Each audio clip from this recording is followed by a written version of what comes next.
Quand on a une génétique défavorable, à nous de faire en sorte que on n'allume pas ces gènes qui favorisent les mécanismes de stockage. Vous avez des familles de gros, des familles de maigres, des familles de moyens. Et ça, c'est très déterminé par la génétique. Si les sucres sont de bonne qualité, des pâtes al dente, du pain au levain, ça pose aucun problème. Parce qu'on est dans la difficulté de l'amalgame entre glucides dont on a besoin et sucres ajoutés dont on n'a pas besoin.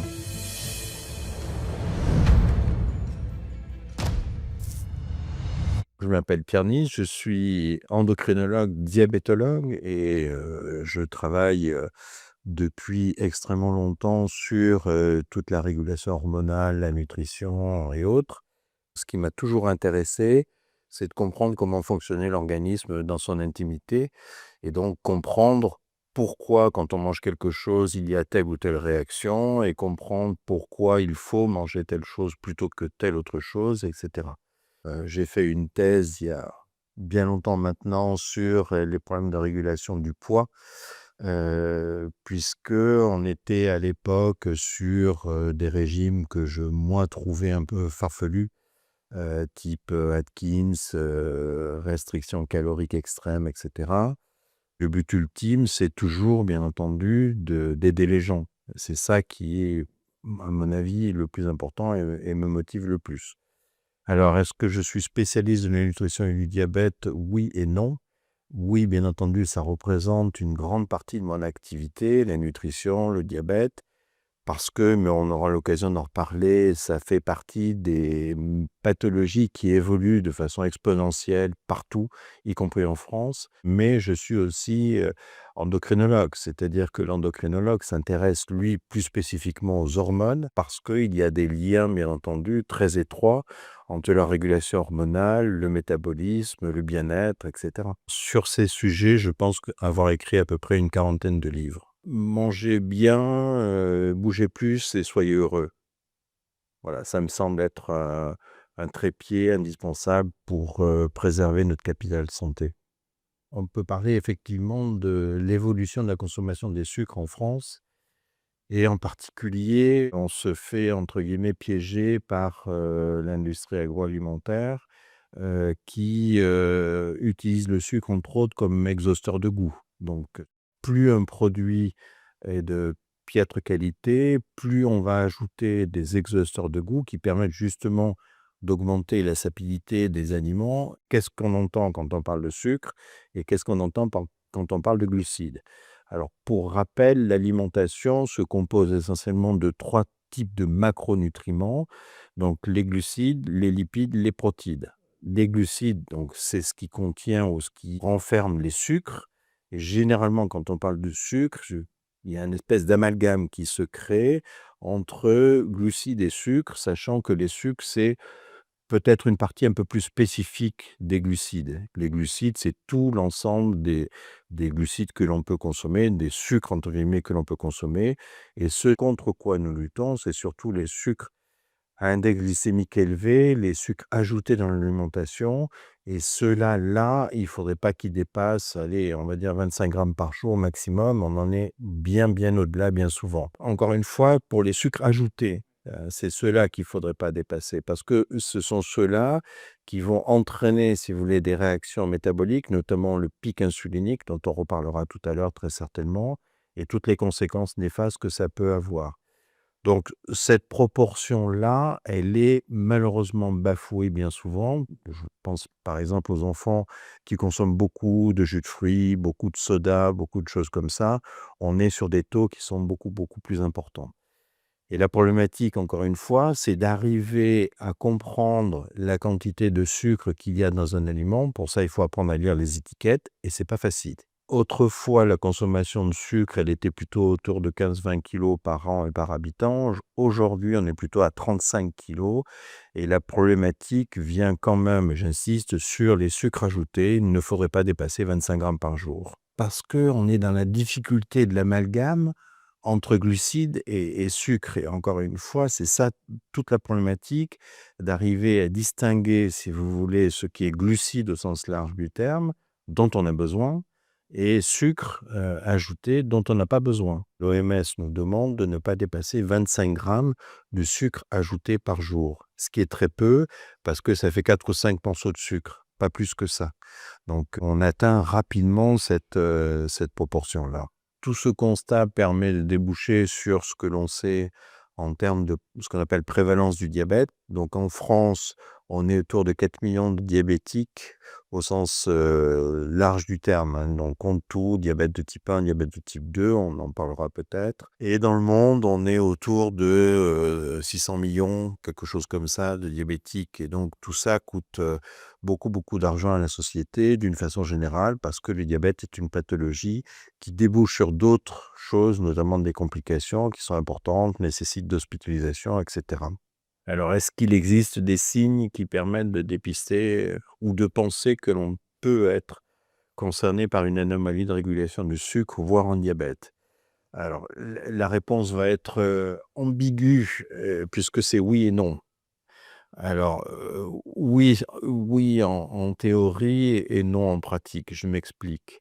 Oui en théorie, puisque théoriquement, quand votre taux de sucre a tendance à monter un petit peu, on peut constater de temps en temps une certaine fatigue, une envie d'uriner un peu plus fréquente, des somnolences après les repas, et cetera.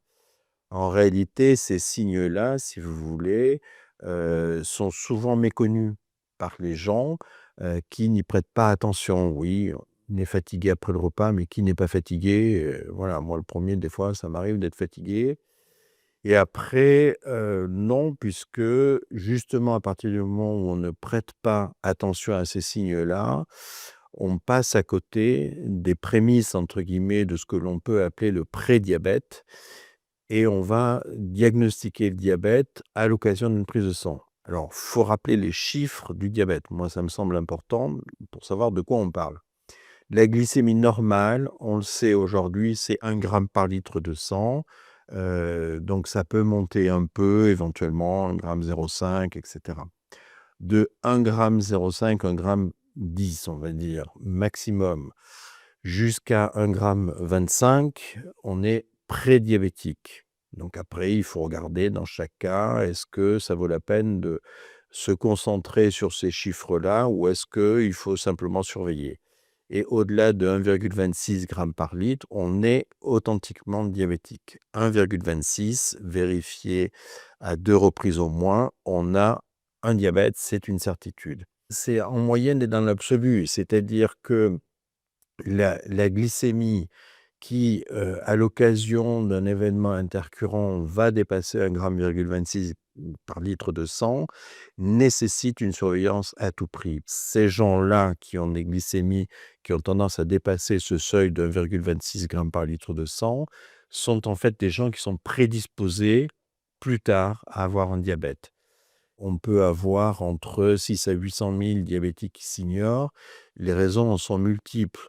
Soit parce que, les gens n'ont pas été prévenus, ils ont eu une prise de sang, mais on ne leur a pas dit que la glycémie était pathologique. Malheureusement, ça arrive aussi.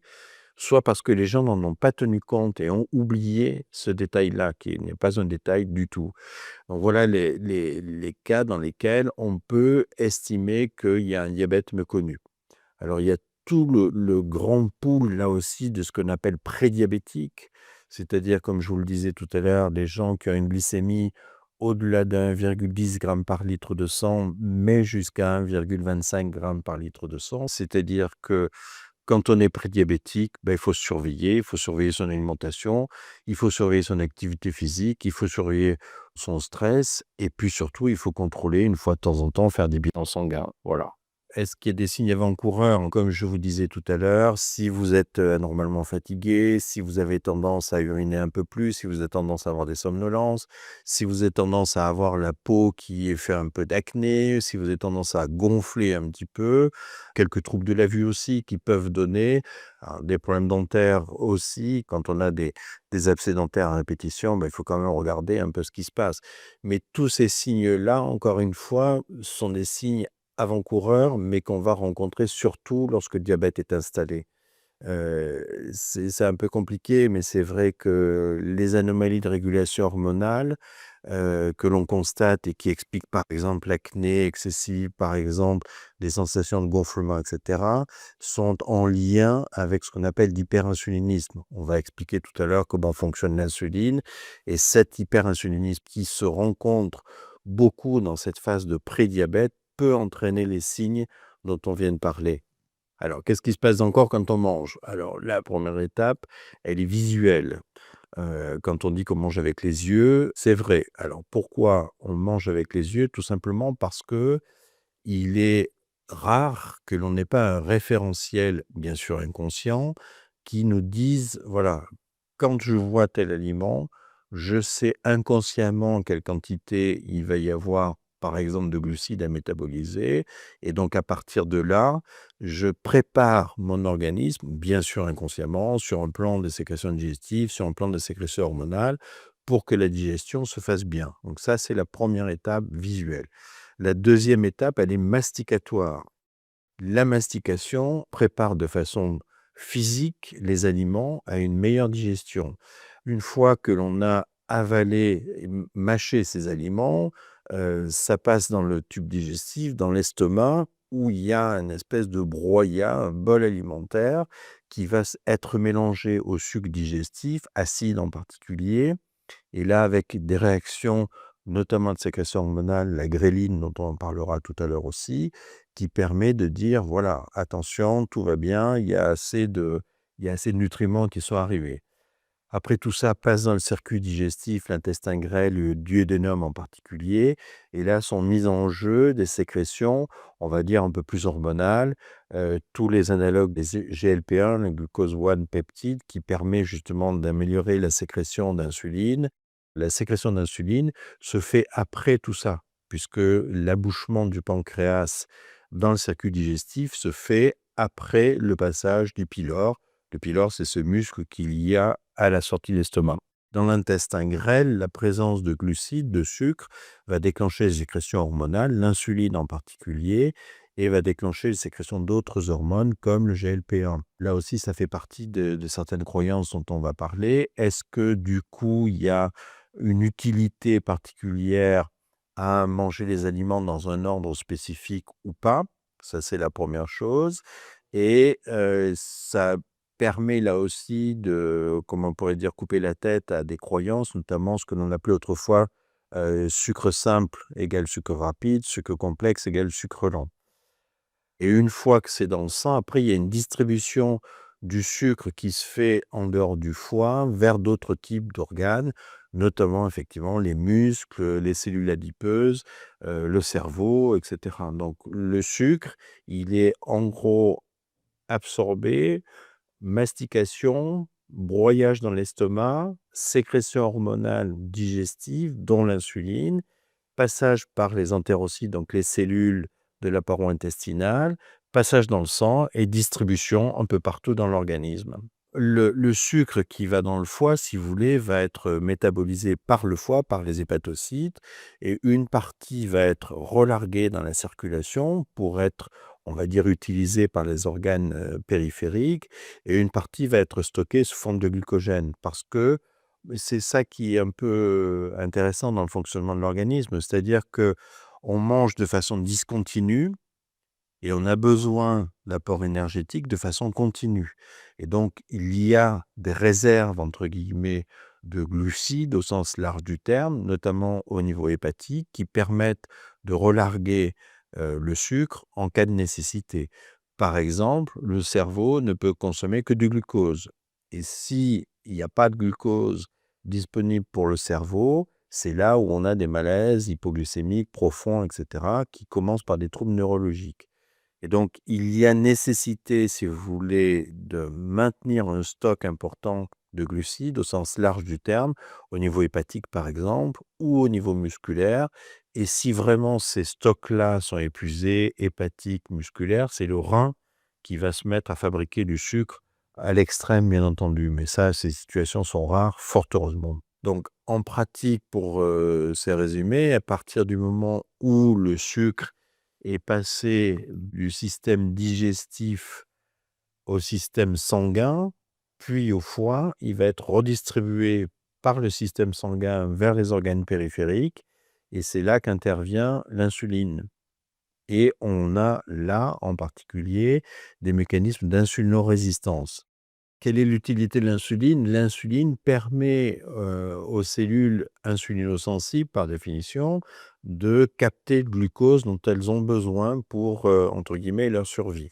Donc plus, l'aliment a un index glycémique élevé, plus il va avoir besoin d'insuline pour être métabolisé et donc plus cette insuline va être sécrétée en quantité importante pour justement faire rentrer ce sucre dans les cellules qui en ont besoin. C'est ce qu'on appelle effectivement le métabolisme et donc le problème, c'est que s'il y a trop de sucre à métaboliser et que les capacités sécrétoires de l'insuline sont dépassées, eh bien, il va rester du sucre en excès dans le sang et c'est là où on va atteindre 1,10 g par litre de sang, voire 1,20 g, voire plus et que l'on peut définir le diabète.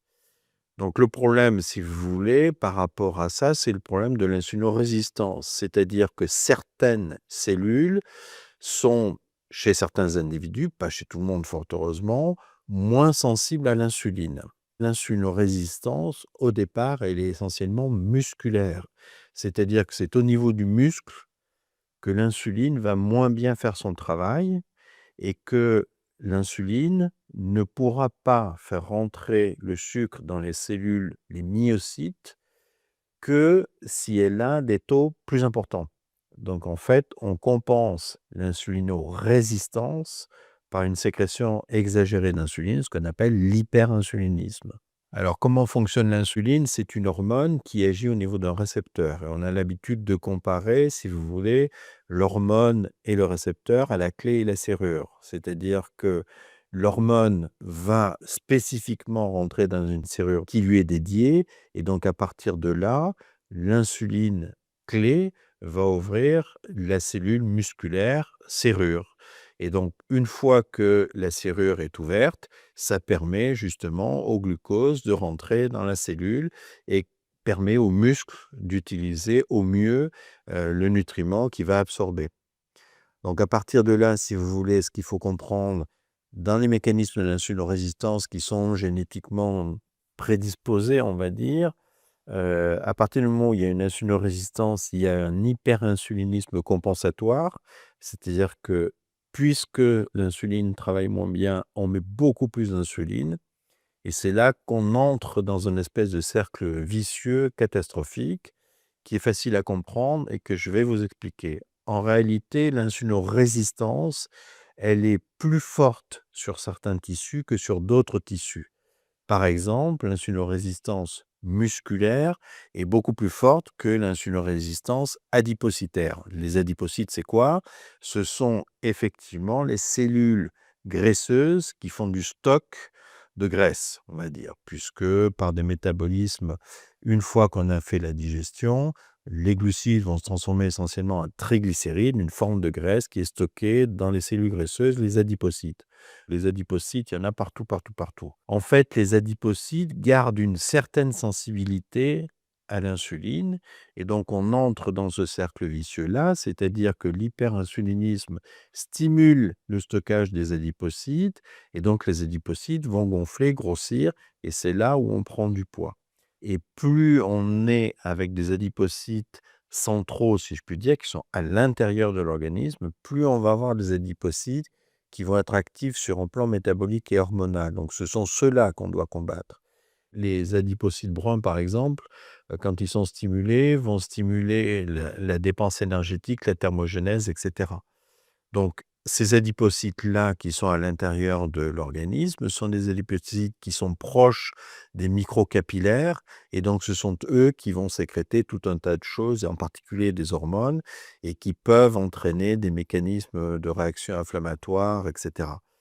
Donc, les adipocytes qui sont à l'intérieur du corps sont ceux qui nous embêtent. Les adipocytes à l'extérieur du corps, par exemple, la fameuse culotte de cheval, par exemple, la surcharge abdominale, mais juste sur «l'extérieur» entre guillemets de l'organisme, ces adipocytes-là, on peut les enlever, ça ne va pas changer grand-chose sur le plan métabolique. Par contre, il faudrait, mais ça n'existe pas encore, des systèmes entre guillemets «chirurgicaux» pour enlever les adipocytes de l'intérieur. Malheureusement ou heureusement d'ailleurs, ça n'existe pas. Les seules possibilités restent diététique, activité physique et cetera.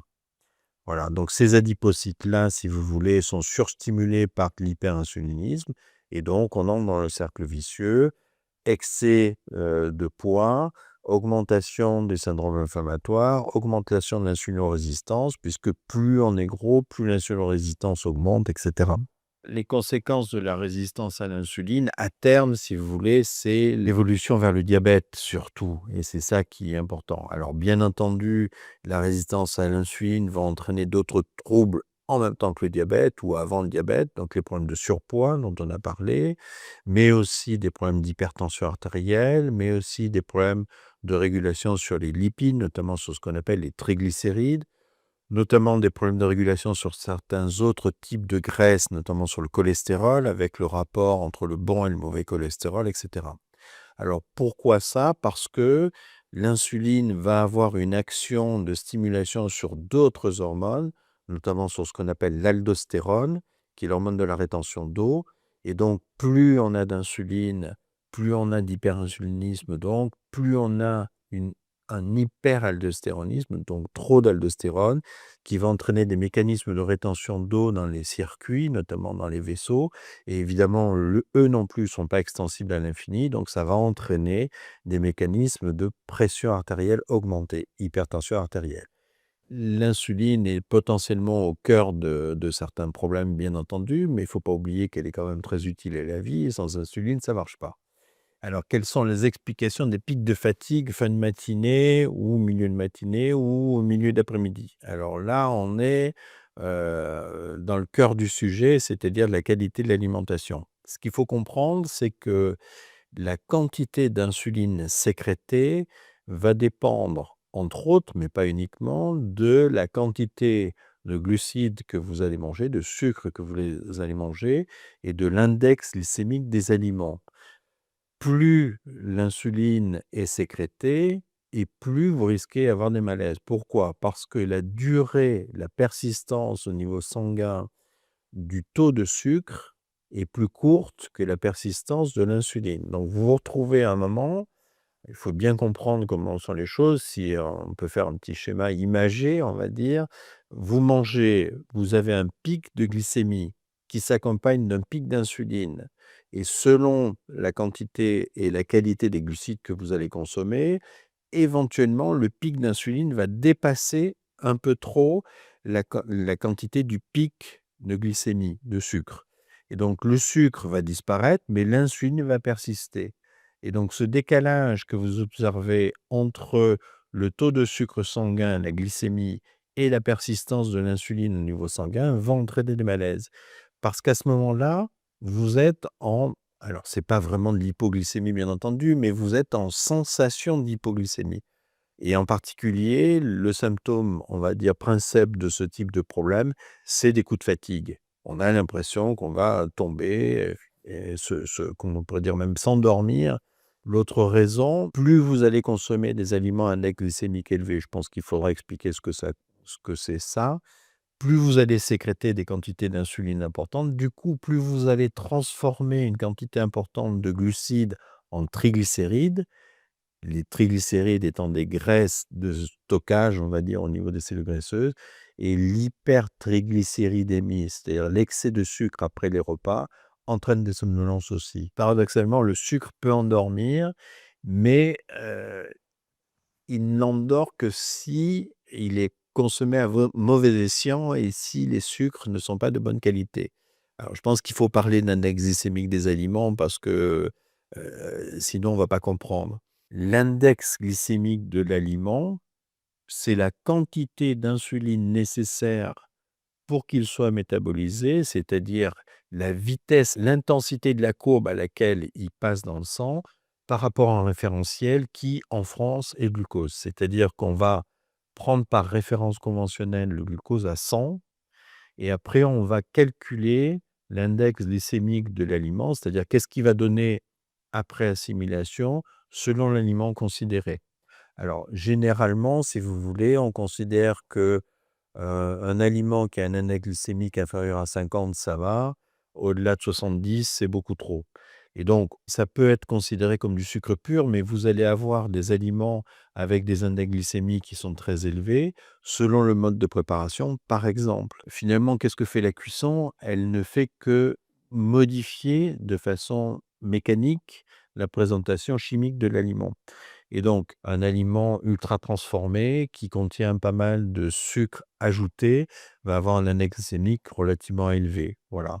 Et à l'inverse, plus vous allez prendre un aliment entre guillemets brut, vous prenez du riz sauvage, ben vous savez que vous avez quelque chose qui va avoir un index glycémique beaucoup plus bas. Par exemple, on sait que les lentilles ont un index glycémique qui est relativement bas, autour de 35. Cuit, bien entendu. On sait par exemple que les céréales complètes vont avoir un index glycémique relativement bas aussi, largement inférieur à 50. Les pâtes, selon le mode de préparation et selon la qualité du produit, si vous prenez par exemple des pâtes à cuisson rapide, vous allez avoir un index glycémique qui va être catastrophique et d'une façon générale, très au-delà de 70 pour tous les aliments qui sont à cuisson rapide, les pâtes, le riz. Alors que les pâtes complètes, par exemple, on va être autour de 40 de mémoire. Le riz complet, on va être autour de 40 aussi. Donc il y a une grosse différence de l'index glycémique selon la qualité du produit que vous consommez. Et puis vous allez aussi modifier l'index glycémique de l'aliment en fonction du mode de préparation. Si vous prenez des pâtes al dente, donc peu cuites, dures sous la dent, vous allez avoir un index glycémique qui va être beaucoup plus bas que si vous prenez des pâtes archi cuites. Donc si vous prenez des pâtes al dente, on va se balader autour de 40 à 50. Si vous prenez des pâtes archi cuites, vous allez vous retrouver autour de 60-70. Il faut privilégier, des cuissons douces, des cuissons qui ne détériorent pas la qualité de l'aliment, si vous voulez. Et il faut effectivement privilégier des cuissons, soit éventuellement au four, soit le wok, soit, vapeur, hein. Tout ça, c'est très bien, ça permet, si vous voulez, de conserver la qualité de l'aliment. Alors, ce que je veux ajouter par rapport à l'index glycémique de l'aliment, c'est que c'est bien d'avoir une idée, si vous voulez, de ce que l'on consomme, mais c'est pas non plus, un focus obligatoire. Pourquoi? Parce que la qualité de la digestion varie d'un individu à un autre et que un index glycémique d'un aliment donné chez un individu va pas nécessairement être totalement reproductible chez l'autre. Et puis surtout, l'index glycémique de l'aliment va dépendre de la qualité de l'alimentation. C'est-à-dire que plus vous allez ajouter d'autres types de nutriments et plus vous allez modifier l'index glycémique de l'aliment. Par exemple, si on prend un petit déjeuner, tout à l'heure vous évoquiez un petit déjeuner avec une tartine de confiture. C'est pas génial sur un plan de l'index glycémique. Mais si vous prenez votre tartine de confiture en ajoutant un peu de beurre, donc vous allez ajouter des lipides qui va ralentir l'index glycémique de l'aliment. Et si vous ajoutez à ça une pomme qui va vous ajouter des fibres, vous aurez à ce moment-là un index glycémique de l'aliment qui va être très différent. Et si en plus vous ajoutez des protéines, un œuf, une demi-tranche de jambon, voilà, vous pouvez tout à fait baisser encore l'index glycémique du petit déjeuner et donc du coup ne plus avoir le coup de barre à 10 heures du matin. Donc c'est pour ça que l'index glycémique c'est intéressant, mais c'est pas non plus, on va dire, à connaître par cœur et moi j'avoue je le connais pas par cœur. On sait intuitivement quand on mange quelque chose si on est bon ou si on n'est pas bon. C'est toute une question, si vous voulez, de métabolisme et c'est très individuel. Il faut comprendre qui est là, à qui on a affaire, comment fonctionne son organisme et à partir de là, proposer des solutions diététiques. Et effectivement, chez les gens qui ont une sensibilité trop forte à l'insuline, on va malheureusement être obligé de proposer des solutions qui paraissent un peu antinomiques. C'est vrai que proposer un peu de beurre le matin sur les tartines, ça peut paraître un peu fou, mais ça peut être utile dans certains cas. Quelle est la réaction de l'organisme en fonction de la qualité des macronutriments? Donc les macronutriments, je le rappelle, c'est glucides, donc les sucres, lipides, les graisses, et protides. Alors, il faut comprendre que dans ces macronutriments, il y a 2 types de réactions métaboliques derrière. Métaboliques, c'est-à-dire que deviennent les aliments quand on les mange. Les protides, on va les mettre à part parce que ce sont des aliments plastiques. Ils servent par exemple à être utilisés pour, la qualité des muscles et cetera, la réparation des os et autres. Ce sont des aliments plastiques et donc du coup, les «calories» entre guillemets que l'on peut consommer avec les protides ne deviennent pas des calories énergétiques, sauf situation particulière. Régime hyperprotéiné par exemple et encore il faut en discuter.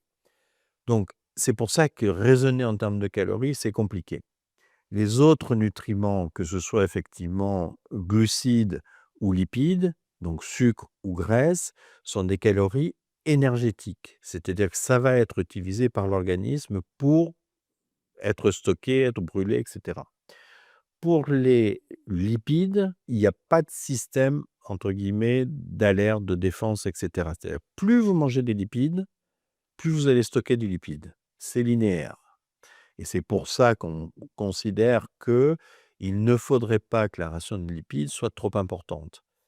Après, concernant les glucides, on va avoir 2 types de réactions, soit une réaction oxydative, soit une réaction non oxydative. Oxydative, c'est-à-dire ce que vous allez brûler tout de suite, et non oxydative, c'est-à-dire ce que vous allez stocker.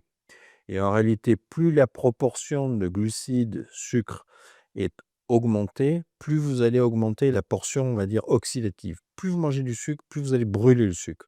Donc vous ne stockerez pas en linéaire par rapport à la quantité de glucides que vous mangez. Les lipides, c'est pas ça.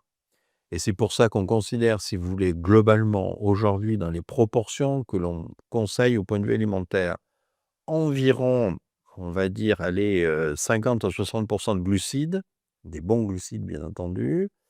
La ration de protides, elle va pas beaucoup bouger, à moins de suivre un régime tout à fait particulier comme les régimes protéinés. C'est autour de 15 à 17 à peu près et le reste en lipides. Voilà, à peu près les proportions que l'on considère. Sachant qu'il faudrait bien entendu là-dedans aussi qu'il y ait suffisamment de fibres et donc du coup que les glucides soient apportés à la fois par des légumes verts, des fruits et des céréales. C'est ça qui est très important. Est-ce que manger beaucoup de sucre fait grossir? Il y a quand même une notion génétique et justement la capacité de l'organisme à gérer ou pas les apports alimentaires. Alors le problème de la génétique, c'est qu'on a, ce qu'on appelle un génotype d'épargne. Autrefois, dans les cavernes, nos ancêtres, ne mangeaient pas toujours à leur faim, tous les jours et donc qui a survécu? Eh bien, ont survécu nos ancêtres qui avaient ce fameux génotype d'épargne, c'est-à-dire la capacité de stocker beaucoup l'énergie quand il y avait une alimentation à profusion, pour pouvoir survivre dans les périodes de disette où il y avait rien à manger. Ce génotype d'épargne-là, on l'a toujours, nous. Et la difficulté, c'est qu'il est plus ou moins marqué selon la génétique que l'on a et qui nous vient bien sûr de nos ancêtres. Vous avez des familles de gros, des familles de maigres, des familles de moyens et ça, c'est très déterminé par la génétique. Pas très compliqué à voir, il suffit de regarder comment sont ses parents et cetera.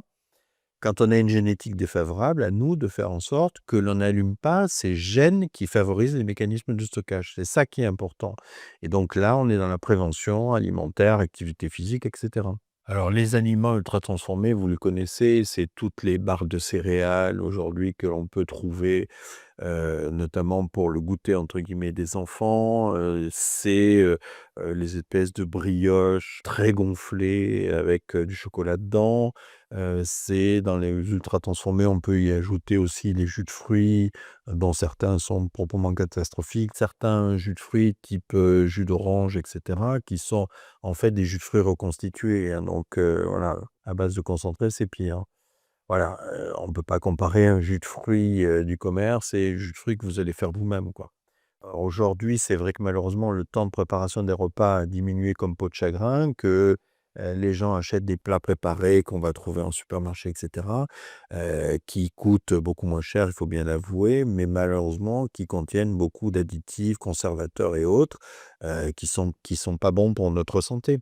Dans les exemples de petits déjeuners, ultra transformés, catastrophiques, c'est, les céréales à base de chocolat, par exemple. Ces céréales-là vont être absorbées de façon extrêmement rapide avec des quantités d'insuline nécessaires très importantes. Si par contre, pour les enfants, vous les habituez à manger des mueslis de bonne qualité, ça passera beaucoup mieux. Du pain au levain, c'est une question d'habitude là aussi et pourquoi pas avec un peu de beurre, ça posera aucun problème. On peut mettre de la confiture là aussi de bonne qualité, on peut mettre du chocolat de bonne qualité, ça pose aucun problème non plus. C'est vrai que le petit déjeuner, si vous voulez, des enfants, type, voilà, un verre de jus d'orange, un bol de céréales au chocolat extrudé, c'est pas bon du tout. On peut, pour les enfants, leur proposer un bol de lait au chocolat, ça pose aucun problème, mais là aussi, il faut choisir la qualité du produit que l'on va utiliser. Pour les adultes, une tisane, un thé, du café, pourquoi pas, voilà, c'est très bien. Pas d'édulcorant en tout cas, mais ça, c'est un autre combat. Est-ce qu'on a besoin d'une collation vers 10-11 heures? Je vais vous raconter une anecdote qui est une histoire vraie. On se rencontre dans certains établissements scolaires chez les enfants que autour de 8 à 10% des enfants arrivent à l'école sans avoir petit déjeuner. Alors pourquoi? Parce que, bah, ils se lèvent trop tard, parce qu'on n'a pas le temps, parce qu'il faut se presser vite, vite, vite le matin, qu'ils se lèvent au dernier moment pour partir et cetera. Et donc ces enfants-là, bien sûr, méritent une collation dans la matinée parce que sinon, leur rendement scolaire, ça va être catastrophique. Alors chez les enfants, par contre, qui ont un petit déjeuner correct, la collation du matin, elle n'est pas obligatoire non plus. En revanche, une collation dans l'après-midi pour les enfants, c'est très bien, mais là aussi, pas avec n'importe quoi. Donc il faut leur proposer, les habituer parce que c'est une question d'apprentissage aussi. Si vous les habituez à manger, du pain et un carré de chocolat, franchement, ils auront l'habitude et ça se passera très bien. Si par contre, dès la sortie de l'école, comme on le voit faire de temps en temps, vous voyez les mamans, qui, ouvrent les paquets des fameuses brioches dont je parlais tout à l'heure et voilà, ils sautent là-dessus, 2 heures après, ils ont faim et c'est une vraie catastrophe, quoi, une vraie catastrophe. Pour les adultes, le rythme habituel, c'est 3 repas par jour. Un petit déjeuner de bonne qualité avec, des protéines en particulier. On peut très bien, par exemple, ajouter un yaourt, ça pose aucun problème. Pourquoi pas avec des fruits coupés dedans, c'est pas très compliqué à faire, mais ça apportera des protéines et ça apportera des fibres. Le repas à midi, éventuellement une collation l'après-midi si le repas du soir est tardif, mais normalement 3 repas par jour, ça suffit. Alors est-ce que on mange trop de sucre? Heu, on mange trop de mauvais sucre. On mange pas assez de sucre, on va dire complexe, à index glycémique bas, céréales complètes, pain complet au levain, pâtes complètes et cetera et on mange trop de sucre dit raffiné et pour ça, il faut regarder, les étiquettes des aliments que l'on consomme, par exemple quand ce sont des produits emballés. Il faut regarder, si vous voulez, la proportion de glucides, donc il y a le pourcentage. Glucides, ce sont les sucres d'une façon générale et vous avez la petite ligne dessous, dont sucre et donc ce sont ces dons sucres-là qu'il faut combattre parce que ce sont eux qui sont responsables d'une sécrétion exagérée d'insuline et donc on entre là dans la problématique du pic insulinique. Quand on a, une sécrétion exagérée d'insuline avec des pics insuliniques très importants, ça entraîne, en dehors des troubles dont on vient de parler, c'est-à-dire cette espèce de caramélisation, c'est-à-dire un vieillissement accéléré de l'organisme au sens large du terme, ça entraîne des mécanismes de stockage excessifs et ça entraîne le surpoids, l'obésité, puis le diabète. L'insuline, c'est quoi? C'est la seule hormone de l'organisme capable de faire baisser le taux de sucre dans le sang.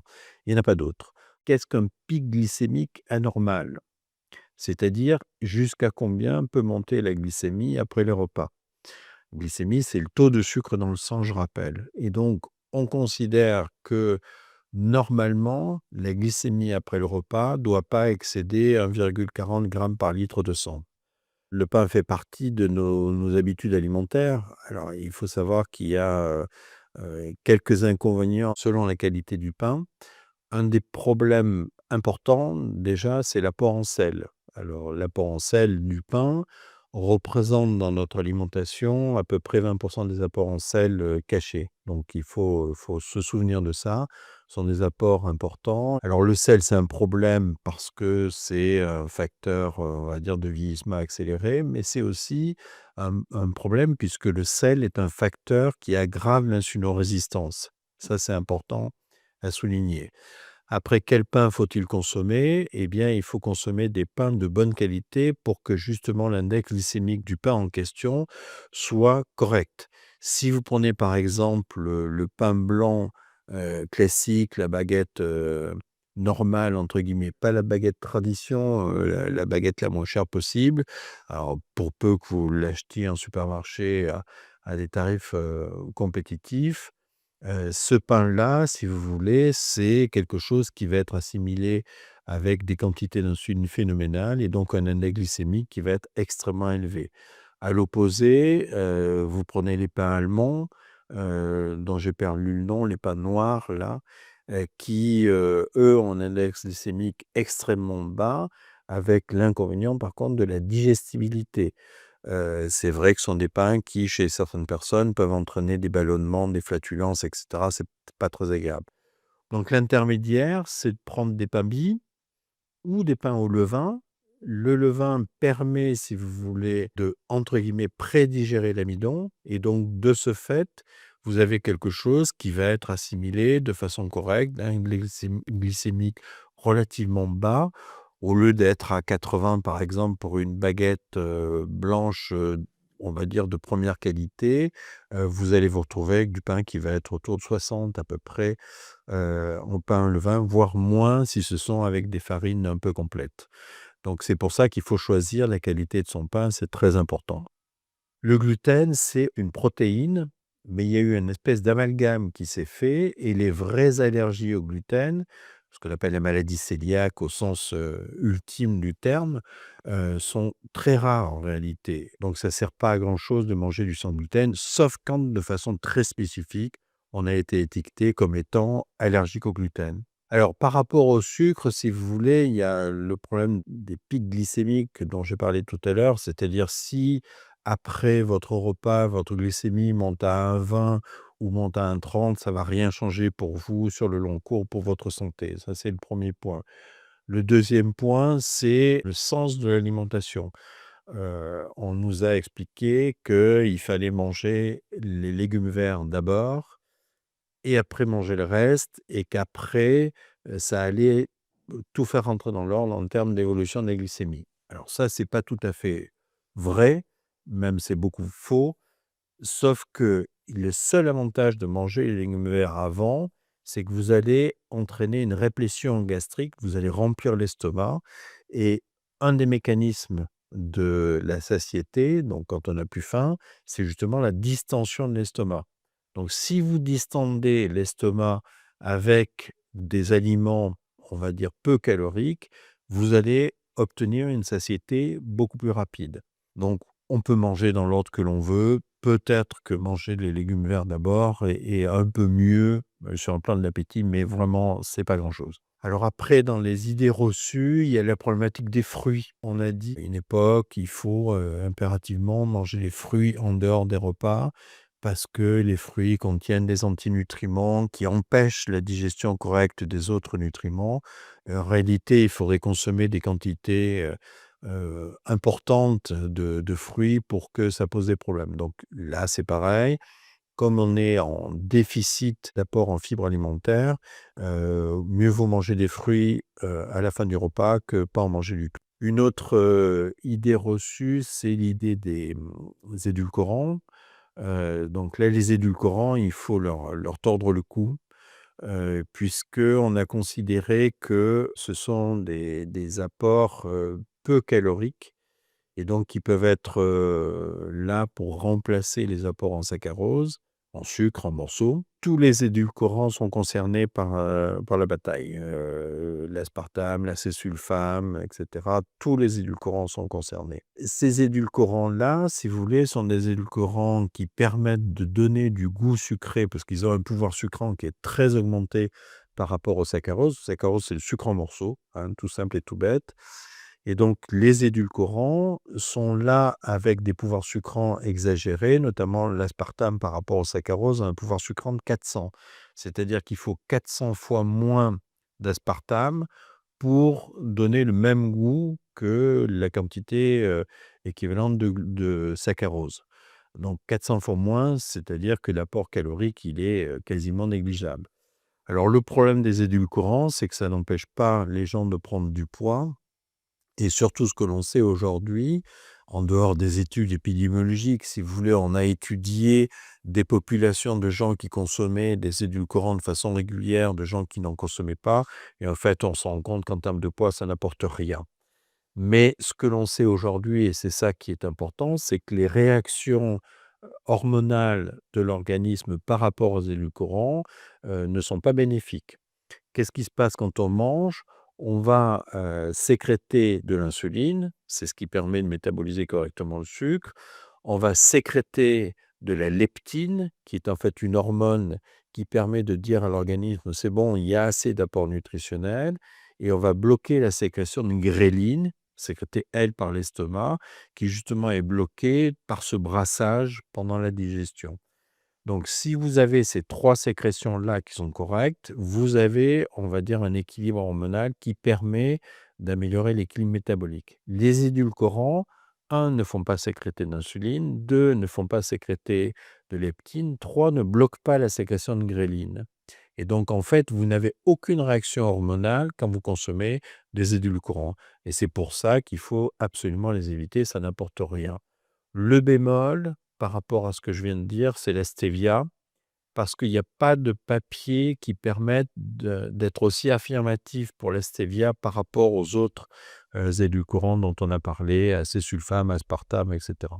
Le Coca zéro, à tous les repas, personnellement, je trouve que c'est pas une bonne, solution, puisque le Coca zéro, c'est effectivement quelque chose qui est sucré avec, des édulcorants d'une façon générale, donc les réactions hormonales qui en découlent ne sont pas satisfaisantes et puis ça entraîne aussi la persistance du goût sucré.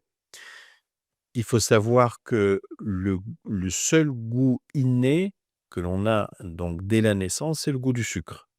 On a ce goût du sucre-là et les autres goûts, ne sont que des goûts acquis par apprentissage.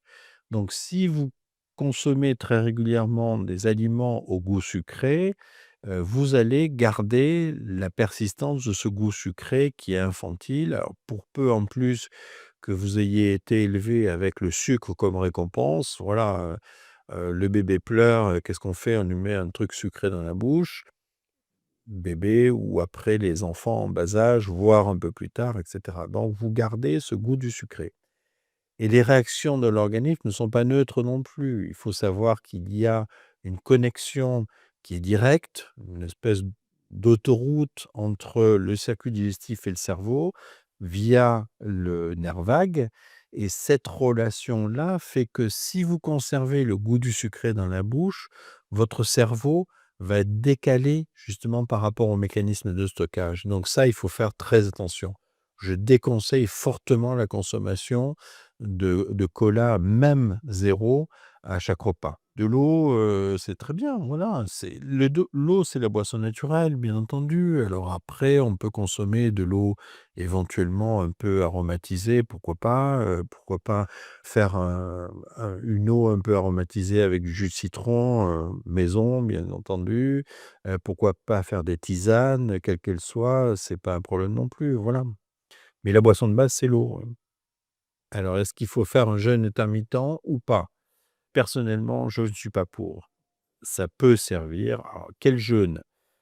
Généralement, celui qui est préconisé, c'est le 16-8, c'est-à-dire, 16 heures sans manger et 8 heures pendant lesquelles on a le droit de manger. Généralement, c'est le petit déjeuner qui saute et on prend un repas à midi, on prend un repas le soir, on ne mange pas le matin au petit déjeuner et on attend, le repas de midi suivant. Donc on fait le 16-8. Est-ce que ça a un intérêt? Personnellement, au long cours, je ne pense pas. C'est un peu compliqué, mais il y a plusieurs problématiques qui se posent dans ce contexte-là. Est-ce qu'on a l'habitude de petit déjeuner ou pas? je vais être très clair, quelqu'un qui n'a pas l'habitude d'un petit déjeuner, si on lui impose un petit déjeuner, surtout si c'est un petit déjeuner trop sucré, ça se passera mal toujours, toujours, toujours. Donc à la limite, les gens qui n'ont pas l'habitude, il y en a quelques-uns quand même, de prendre un petit déjeuner le matin, soit on leur propose un petit déjeuner très orienté sur les protéines, donc pour qu'il n'y ait pas de sécrétion d'insuline, soit on les laisse comme ça, on leur dit: «Voilà, débrouillez-vous avec vos habitudes alimentaires». Mais il y en a quelques-uns comme ça. Le problème du jeûne intermittent, c'est que à partir du moment où vous sautez un repas, vous ne mettez pas en jeu des mécanismes hormonaux essentiels. Je parlais tout à l'heure de la leptine et de la gréline, c'est-à-dire que vous n'allez pas, stimuler la sécrétion de leptine, qui dit: «Voilà, l'organisme est suffisamment nourri, on peut arrêter de manger», et vous n'allez pas bloquer la sécrétion de gréline, qui est l'hormone de l'appétit. Est-ce que c'est utile dans certaines situations, notamment de résistance à l'insuline? Encore une fois, de façon ponctuelle, je dis pas non. Il faut savoir, par exemple, qu'il y a eu des études chez les enfants qui, ont été soumis à des jeûnes intermittents. Chez les enfants qui ont été soumis à des restrictions alimentaires, il y a des mécanismes de compensation qui se font. C'est obligatoire. Et chez l'adulte, il est probable que ce soit un peu la même chose. Donc encore une fois, de façon ponctuelle, si vous faites un jeûne intermittent pour, lutter contre une période un peu difficile et cetera, pourquoi pas? Mais pas au long cours, certainement pas au long cours. Un des bons moyens de lutter contre l'insulino-résistance, c'est d'avoir une alimentation à des rythmes réguliers et 3 repas par jour avec finalement un temps de repos de digestion, un temps de repos qui soit à la fois sur les sécrétions digestives et sur les sécrétions hormonales. Généralement, ça suffit pour lutter contre l'insulino-résistance, surtout si vous associez ça à un exercice physique assez régulier. Alors l'exercice physique, c'est quoi? C'est bouger, hein, c'est déjà pas mal. Vous savez qu'il y a eu, une controverse sur le nombre de pas, on a dit pendant longtemps qu'il fallait faire 10 000 pas par jour, maintenant on est tombé à 7 000, voilà.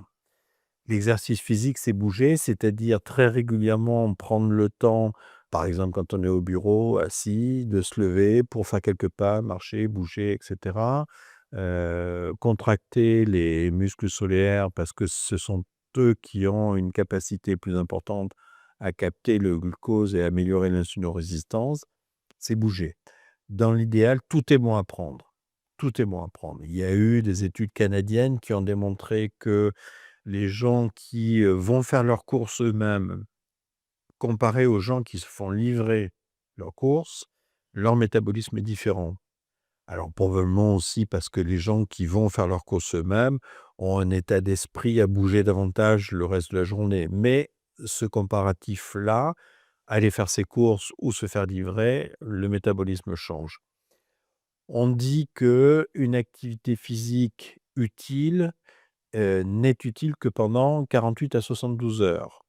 Alors à quoi on voit que c'est utile? Parce que les études ont démontré que la qualité des fibres musculaires n'est pas la même après un exercice physique. L'exercice physique, pourquoi il améliore l'insulinorésistance? Parce qu'il va modifier la microcirculation capillaire et que l'aspect des fibres va changer. Les fibres musculaires, les fibres insulinosensibles deviennent plus nombreuses que les fibres non insulinosensibles. C'est à ça qu'on voit l'efficacité de l'exercice musculaire.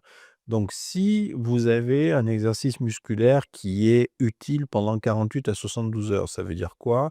Ça veut dire qu'il faut faire 3 voire 4 séances par semaine, pas nécessairement très intenses, mais 3 ou 4 séances par semaine, d'une marche digestive, d'une bonne demi-heure, d'un bon pas après le repas, c'est déjà très utile.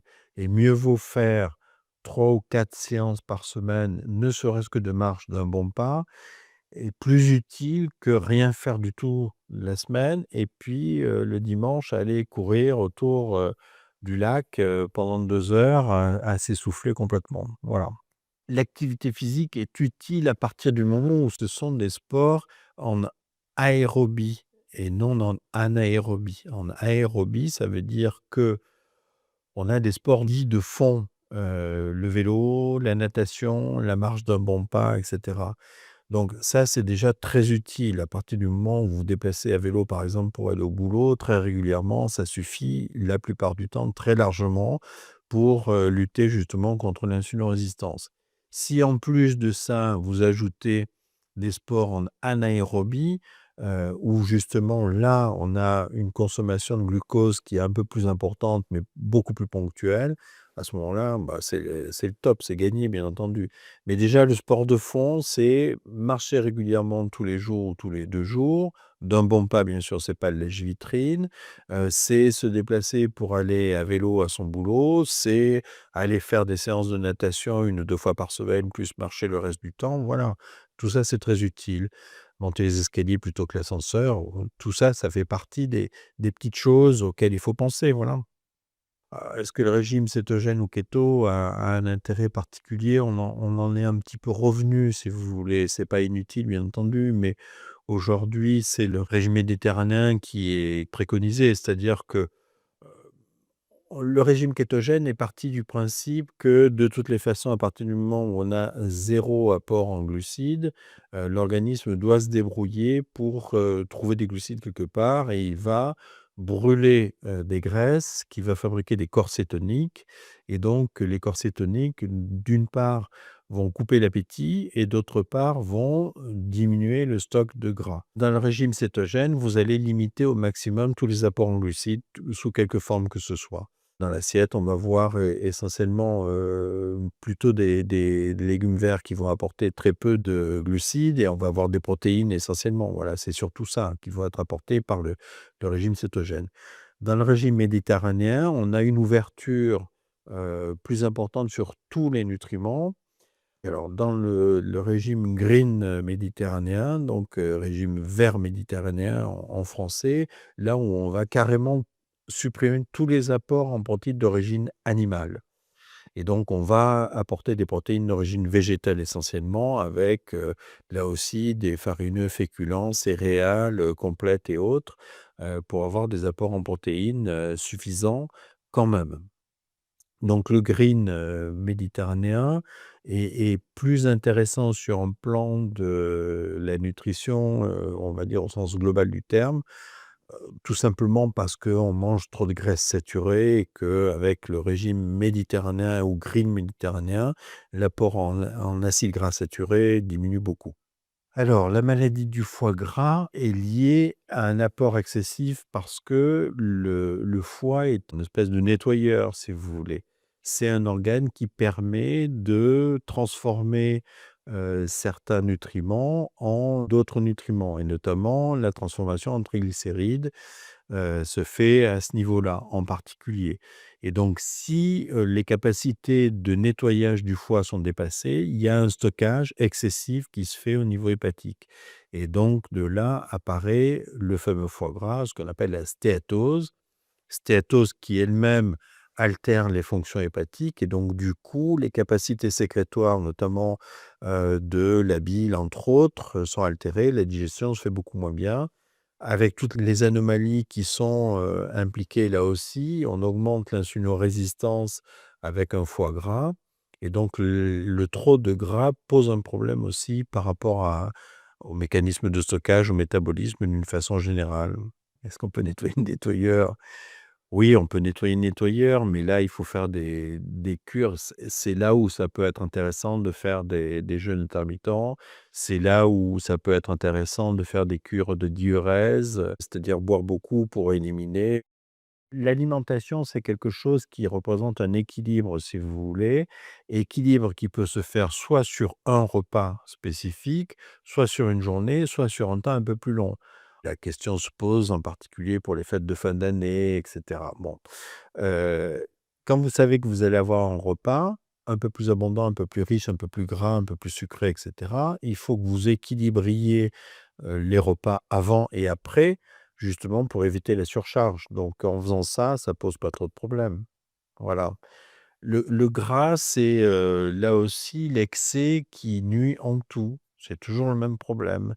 L'alimentation doit être équilibrée. Excessive, non. Équilibrée, oui. La sécrétion d'insuline par le pancréas est régie par ce qu'on appelle la courbe de Starling du pancréas. Alors pour les scientifiques qui connaissent, c'est une courbe de Gauss, on va dire. C'est-à-dire que quand on consomme des quantités modérées de sucre, il n'y a pas besoin de beaucoup d'insuline. Si on augmente la quantité de glucides que l'on consomme, on va augmenter les nécessités d'insuline, donc le pancréas va suivre. Mais il arrive un moment où les capacités sécrétoires du pancréas sont à leur maximale. Il y a X cellules pancréatiques, cellules de Langerhans capables de sécréter l'insuline. Quand toutes les cellules sont à leur maximum, ça ne peut pas aller plus loin. Donc, on arrive en haut de la courbe. Et si vous continuez à consommer des glucides à ce moment-là, la glycémie va continuer à monter et le pancréas s'est épuisé et donc les sécrétions d'insuline diminuent. Et c'est là, ce delta-là, qui représente l'apparition du diabète. Donc ça, c'est l'apparition du diabète au stade terminal chez les gens qui ont un facteur génétique prédisposé. Quand vous avez les 2 parents diabétiques de type 2, vous avez malheureusement des risques extrêmement importants de devenir vous-même diabétique de type 2. Donc il faut là faire beaucoup de prévention. Statistiquement, si vous voulez, quand on a les 2 parents qui sont diabétiques, on a quasiment 100 de risque de devenir diabétique. Un parent, on tombe à 60 à peu près. C'est déjà beaucoup quand même. Donc il faut faire attention à tout ça. Diabète de type 2, je rappelle, c'est une anomalie de l'activité d'insuline. C'est pas une carence de sécrétion d'insuline de départ. La carence de sécrétion d'insuline de départ, c'est le diabète que l'on appelle insulinoprive, diabète de type 1, qui lui requiert des piqûres d'insuline.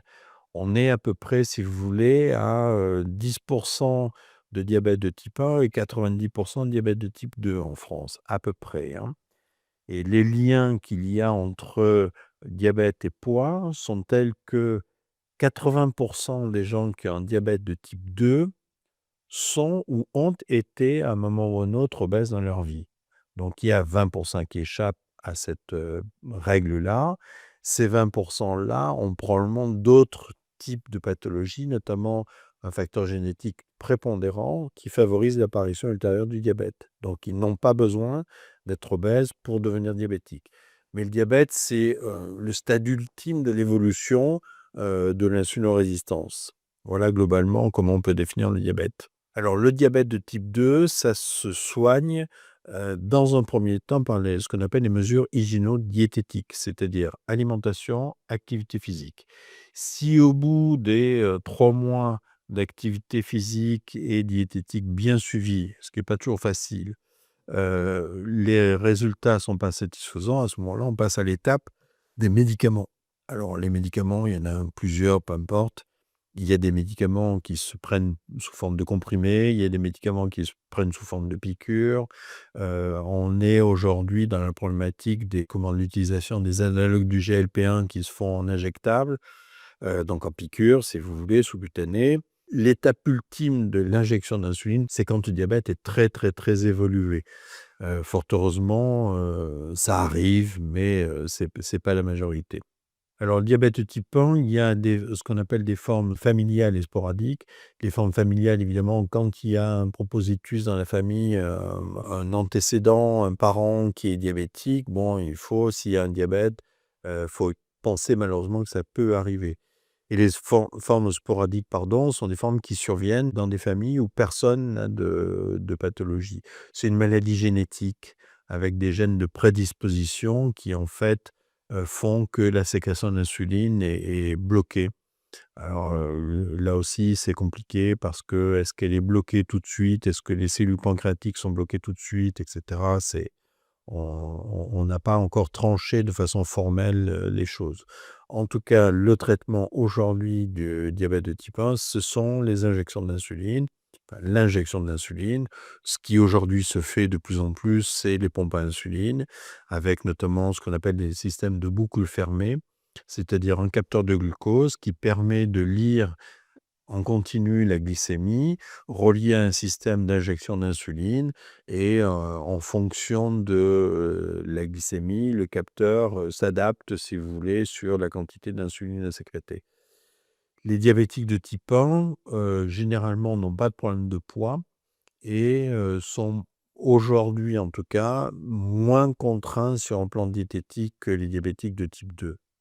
Donc voilà, diabétique de type 2, encore une fois, le premier traitement reste, des mesures hygiéno-diététiques, c'est incontournable et même si on a aujourd'hui des médicaments qui sont beaucoup plus efficaces, ça n'empêche pas la diététique.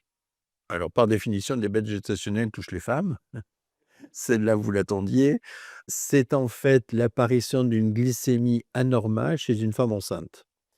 Alors, il ne faut pas confondre le diabète gestationnel, d'une gestation chez une diabétique. Ce sont 2 choses différentes et ce que l'on peut dire, et ça c'est important de le préciser aujourd'hui, c'est que quelqu'un, une femme qui est diabétique et qui veut avoir un enfant, il faut impérativement, entre guillemets, «le prévoir» et équilibrer parfaitement le diabète, si vous voulez, avant la mise en route de la grossesse. C'est indispensable parce qu'on va diminuer très sérieusement le risque de malformation pour le bébé, les risques de complications à l'accouchement et cetera.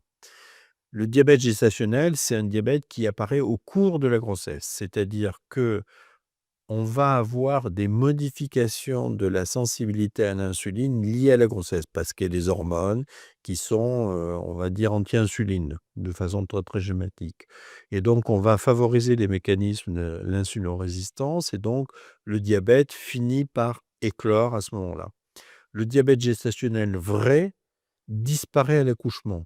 C'est-à-dire que ces femmes-là ont effectivement un diabète qui apparaît pendant la grossesse, elles accouchent, le diabète disparaît. Sauf qu'il faut quand même se méfier que les femmes récupèrent un poids satisfaisant après l'accouchement. Parce que si elles restent en surpoids après l'accouchement, le diabète gestationnel est une espèce de sonnette d'alarme qui dit: «Attention, si vous gardez de mauvaises habitudes alimentaires, si vous gardez votre surpoids, vous allez devenir diabétique authentiquement dans les 5 à 10 ans qui suivent». Donc c'est une sonnette d'alarme qui est extrêmement importante. Donc voilà ce que c'est que le diabète gestationnel. Ça se traite, bien sûr dans un premier temps par la diététique et éventuellement par les injections d'insuline. Voilà, mais fort heureusement, le diabète gestationnel aujourd'hui, c'est, on va dire quelque chose qui est, tellement connu qu'on surveille, on fait attention et on évite bien sûr, que ça dérape, hein. Parce que de temps en temps, moi j'en ai vu, il y a quelques années quand même, des diabètes dépistés à un stade très, très avancé de la grossesse et des complications épouvantables pour le bébé, ce qu'on appelle une macrosomie, c'est-à-dire des très gros bébés. Alors c'est un peu compliqué, mais le gros bébé en question, si vous voulez, devient gros parce qu'il a beaucoup d'insuline et que l'insuline, ça fait grossir et donc ces bébés-là, on va dire, baignent dans un niveau d'insuline qui est trop important et donc il y a des problèmes à l'accouchement parce qu'ils sont trop gros et il y a des problèmes après l'accouchement parce qu'ils font des hypoglycémies qui peuvent être gravissimes parce qu'ils continuent à avoir l'insuline excessive maternelle et ils n'ont plus l'apport en sucre suffisant et donc du coup, bah, ils ont des hypoglycémies qui peuvent être assez dramatiques. Pour aiguiller son choix quand on a des problèmes de sucre, il y a plusieurs possibilités. La première, c'est, d'acheter des aliments bruts. Ça, c'est vraiment, la base, je dirais. Si on n'a pas la possibilité, parce que pas le temps, pas la possibilité matérielle et cetera, d'acheter des aliments bruts et qu'on est obligé d'acheter des aliments entre guillemets «étiquetés», il y a plusieurs façons. Il faut lire les étiquettes qui sont, collées derrière les trucs. Alors il faut savoir les décrypter. Il y a premièrement la liste des nutriments contenus dans l'aliment considéré et la liste est en ordre décroissant. C'est-à-dire que vous pouvez, par exemple, prendre une barre entre guillemets «chocolatée» et constater que le premier ingrédient qui est listé, c'est le sucre. Ce qui veut dire qu'il y a plus de sucre que d'autres choses et donc ça, c'est en ordre décroissant. Il faut regarder le sens de la liste. Après, il faut regarder, le pourcentage de glucides, dont sucre et c'est les dons sucre qui posent problème. Il faut regarder les pourcentages de lipides, dont acides gras saturés et bien entendu, les acides gras saturés sont ceux-là qui bouchent les artères. Donc évidemment, il faut essayer de prendre des produits avec le moins possible d'acides gras saturés et le moins possible de dons sucre. Donc ça, c'est un des moyens. Après, il y a d'autres possibilités d'étiquetage à regarder. Le Nutri-Score, par exemple, A, B, C ou D. Et donc là, c'est une piste, mais ça n'est, à mon sens, ça n'est qu'une piste parce que tout dépend de ce que l'on cherche. Dans les Nutri-Score élevés, si vous voulez, qui sont censés être, entre guillemets, plus mauvais pour la santé, il y a des fois des produits qui sont discutables et de même que dans les scores les plus bas, c'est-à-dire le A, il y a des fois des produits qui sont discutables, qui contiennent par exemple, des quantités non négligeables de glucides malgré tout. Donc, voilà, il faut faire attention. J'ai pas d'exemple qui me viennent, à l'esprit tout de suite. Le parallèle que l'on peut faire, si vous voulez, c'est est-ce que le bio est indispensable ou pas? Donc le bio, c'est utile, mais c'est pas la panacée non plus. Vous pouvez manger bio et manger mal. Donc, prudence, là aussi, et il faut avoir l'esprit un peu critique. L'alcool, il faut le consommer avec modération, on ne le répétera jamais assez, bien entendu. L'alcool, ça n'est plus du sucre, c'est-à-dire que c'est au-delà du sucre, c'est une transformation chimique au-delà du sucre. Et il faut savoir que l'alcool nécessite un passage hépatique. Ça doit passer par le foie pour être métabolisé. C'est-à-dire que l'alcool ne peut pas être utilisé en tant que tel, mais doit être transformé par le foie pour servir à quelque chose. Et là, on va, au niveau du foie, transformer l'alcool, entre autres, en triglycérides, qui sont les graisses de réserve de l'organisme. Donc, en quantité modérée, l'alcool, oui. En quantité importante, certainement pas. Il faut savoir que ce sont des calories, encore une fois, même si peut remettre en question la notion de calories, ce sont des calories énergétiques aussi, et que, par exemple, on est avec les glucides à 4 calories par gramme de glucides, l'alcool, on est à 7 calories par gramme d'alcool. Donc c'est beaucoup plus riche, si vous voulez. Donc prudence par rapport à ça. Et encore une fois, prudence parce que l'organisme ne peut pas les utiliser en tant que tels. Dernier point par rapport à l'alcool, notamment la bière sans alcool, ne contient effectivement pas d'alcool, mais contient d'autres choses, notamment des glucides, notamment du maltose, qui en termes d'insuline, d'index glycémique, est une véritable catastrophe. Donc mieux vaut boire une fois de temps en temps une bière entre guillemets «normale» que de boire régulièrement des bières sans alcool. Est-ce que le cholestérol, c'est vraiment l'ennemi? Alors nos amis cardiologues, partent du principe que lower is better. Plus c'est bas, mieux c'est. D'accord? Et on va chez les gens qui ont, notamment eu des histoires, cardiaques ou qui sont à risque, de pathologie cardiaque, avoir comme objectif des taux extrêmement bas de cholestérol, notamment du LDL cholestérol, le mauvais cholestérol. Parce qu'il existe soit du bon, soit du mauvais. Le mauvais cholestérol, c'est celui qui va se déposer au niveau des parois vasculaires et donc celui qui va boucher les vaisseaux, entre autres, et favoriser les problèmes de carotide, les problèmes d'accident vasculaire cérébral, les problèmes cardiaques ou les problèmes, par exemple, des membres inférieurs, et cetera. Donc ce mauvais cholestérol-là, il faut le combattre, bien entendu. Mais est-ce qu'il faut l'abaisser à des taux zéro? Alors la réponse pour moi est non, parce qu'il ne faut pas oublier que le cholestérol, sert à la synthèse de certaines hormones, ce qu'on appelle les hormones stéroïdes en particulier. Et donc vous avez par exemple une fabrication de testostérone à partir du cholestérol ou fabrication d'œstrogène à partir du cholestérol.